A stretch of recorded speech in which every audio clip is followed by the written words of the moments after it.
स्वाद तो तभी आता है जब सारी सब्जी में धनिया डलाओ। वो सब तो ठीक है बहू, लेकिन जब सिद्धार्थ को नहीं पसंद तो मत डाला करो, थोड़ा ध्यान रखो।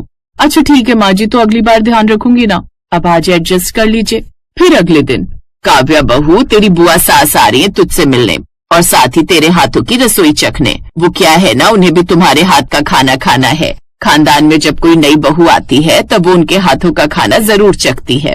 हाँ तो कोई बात नहीं माँ जी, आने दीजिए। मैं बुआ जी को अपने हाथों के बने पकवान खिलाऊंगी ना, तो वो भी खुश हो जाएंगी।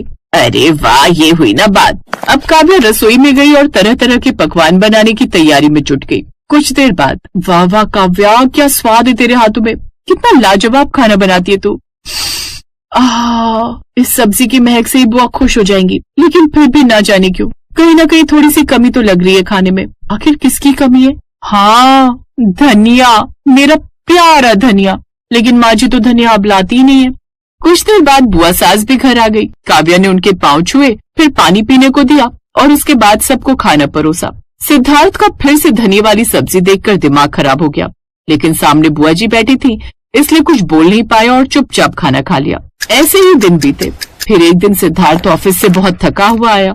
उसने आते ही कहा, काव्या, आज कुछ अच्छा खाना बनाना, बहुत थका हुआ हूँ मैं और सुबह से मीटिंग के चक्कर में कुछ भी खा नहीं पाया।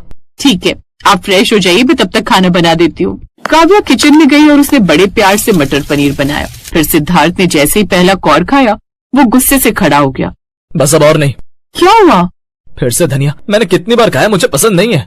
अब काव्या भी गुस्से में आ गई। और मैंने भी कितनी बार कहा है कि मुझे यही पसंद है, बिना धनिया की सब्जी मुझसे नहीं खाई जाती। अब दोनों के बीच झगड़ा इतना बढ़ गया कि घर में तनाव फैल गया। अरे ये क्या, तुम दोनों छोटी सी बात पर क्यों लड़ रहे हो?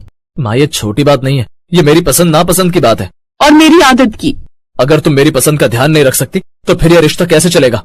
ठीक है, तो अब फैसला कर लो। हाँ, तो फैसला तब है, या तो तुम बिना धनिया की सब्जी बनाओगी या फिर मैं इस रिश्ते को खत्म कर दूंगा। अगर तुम बिना धनिया की सब्जी नहीं बना सकती मेरे लिए, तो फिर तो तलाक के अलावा और कोई ऑप्शन नहीं है। ये बात सुनकर तो जैसे काव्या के पैरों तले जमीन खिसक गई। क्या? तलाक? अब उसकी आंखों में आंसू आ गए। हाँ, क्योंकि मैं रोज रोज ये नहीं झेल सकता, समझी? अब फैसला तुम्हारे हाथों में है। ऐसा कहकर सिद्धार्थ बिना खाए ही टेबल से उठ गया। लेकिन उस रात काव्या अकेली बैठी सोच रही थी, क्या मैं सच में इतनी गलत हूँ?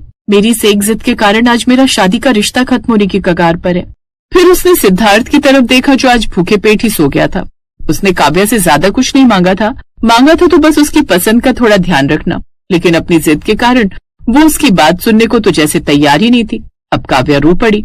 मैंने कभी सोचा ही नहीं कि मेरी आदत किसी को इतनी परेशानी दे सकती है। फिर अगले दिन काव्या ने फैसला लिया। वो रसोई में गई और पहली बार